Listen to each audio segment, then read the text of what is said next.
Okay, so the first thing to explain is the paint itself. This is Plasti-Dip. This one says Rubber Dip, but it's the same thing, just different production lines. And for colours, this is very expensive in Japan. So I just bought the end of stock of a guy who was leaving Japan and closing shop. So I got what I got. I had a couple of gunmetal grey, a couple of orange. It's a bit like it's very similar to this kind of orange, like a muscle car orange. And one white, and one hunter green, this is hunter green, and one blue, this is plain blue. So I'm going to keep the grey and the orange for a job where I need a consistent colour. And I thought I'll mix the green and the blue together and see what I get. But I don't want it to be green, I want it to be more on the blue side. Green's more powerful when you blend two paints together. So I've also got this. This is concentrated latex colouring. So I might try tinting it with a bit of blue. And also, because I'm going blue, I got these blue pearls. So this is to give it that metallic finish. You mix these into the paint. So I got quite a lot of those. So I'll be self-thinning this, and I'll make about 4 gallons of paint. 4 gallons is about enough to give one base coat to the car. I've already got a good base coat on the car, so I don't care about thickness as long as I get the colour I like. So this should be enough. Now the next thing is, normally this is the flat matte colour, so you spray it for flat matte colour, and then you spray the either the semi-gloss or the gloss clear on top with the pearls mixed in, and that's how you get your metallic coat. I'm going to try something different. What I'm going to try is mixing the pearls straight into the flat matte and see how it looks.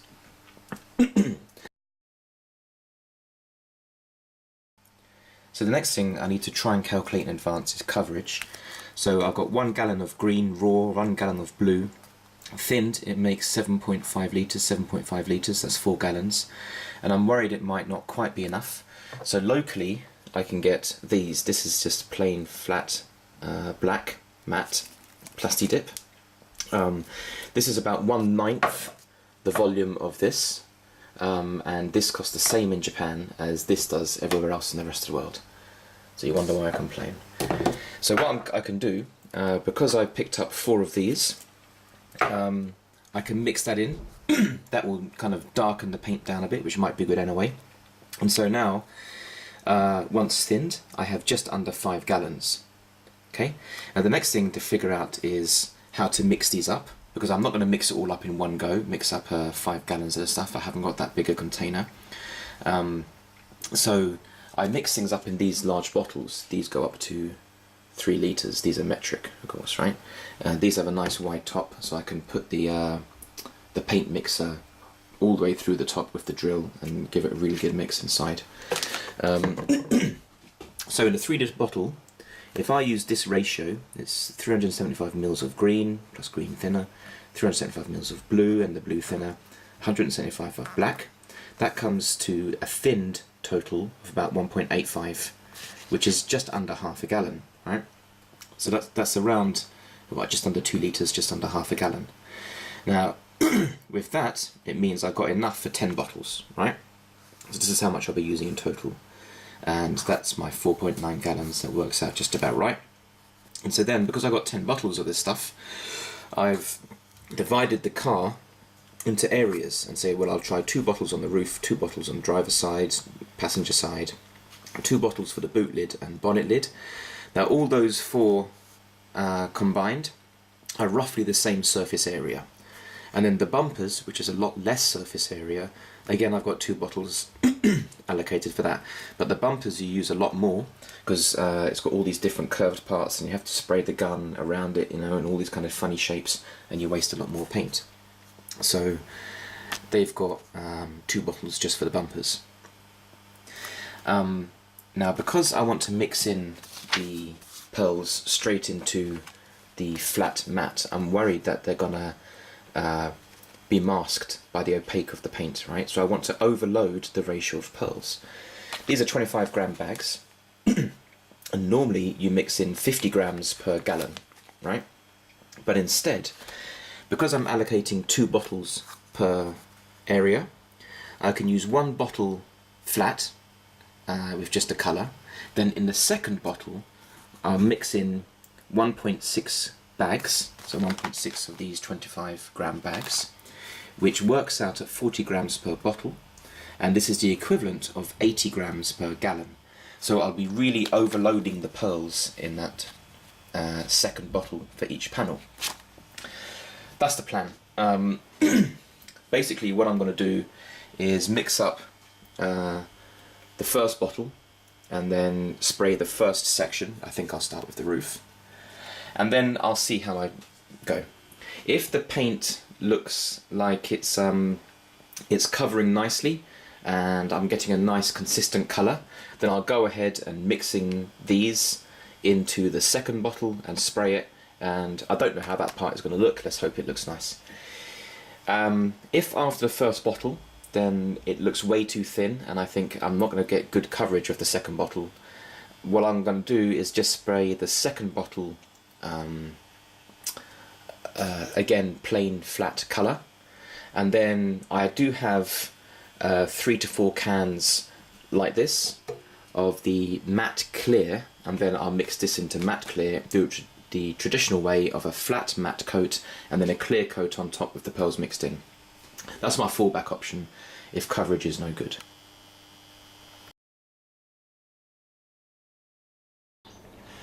And the second way in which I'm breaking away from the normal way of doing things is to do with my working space.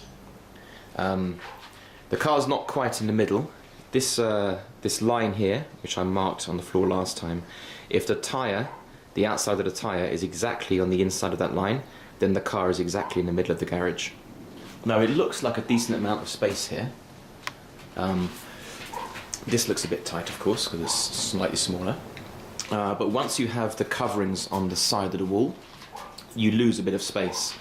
Actually, I can only go as far as the outside of these pillars, right? Because the sheet hangs down on the outside of these pillars, so it's not really quite as wide as you think. You lose that much space. And when I did the car last time, I suffered a bit from the lack of room to manoeuvre. The gun itself is quite large, looks like this, okay?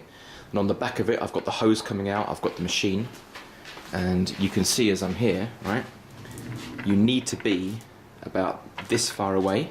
So if you look, it doesn't actually give me that much room behind me to manoeuvre, because there'll be less space once the car's in the middle. So it's very difficult, and I suffered a lot, and it caused me a lot of hassle and stress.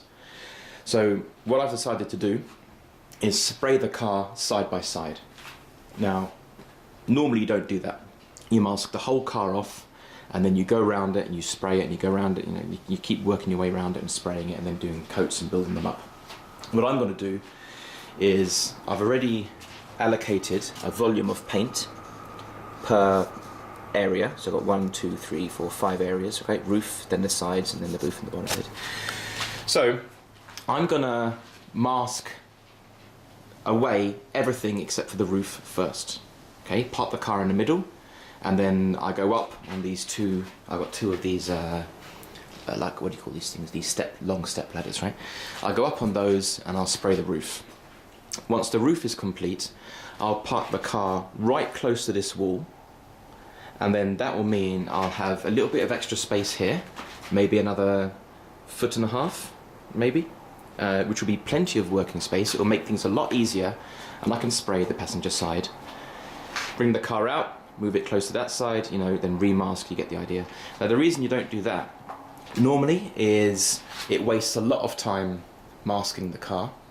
It's hard to get a consistent colour because you're spraying things in different stages. But for me, not so much, because I'm going for this flat matte blend with the pearls mixed in. And if I mix up these bottles carefully, then I can make each exactly the same tone and the same amount of pearls. And because I'm not spraying a clear coat and the pearls are mixed into the flat matte, there'll be less problems with banding of the pearls and then maybe too much on one side, less on the other, because the matte paint takes away most of those issues. It does mean a lot of extra work.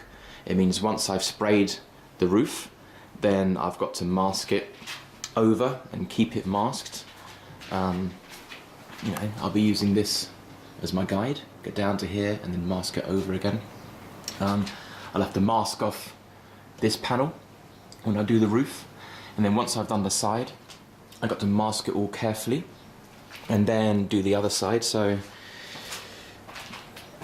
it makes things a lot more tricky, but I think it's worth it because of the lack of space that I have to work in here. So all in all, there's a whole bunch of unknowns here, and there's many things that could go wrong. First of all, I've assumed that this blend of paint, ignoring the fact I might not like the colour in the end, I've assumed that this blend of paint and this volume of paint is enough to cover the car. I've assumed that this estimation of panels is correct, dividing the car up into this, that they're even units. I've assumed that I'll be able to mask the car and then keep moving it. A lot of stuff. So there's many things that could go wrong, and I may have to change plan halfway through.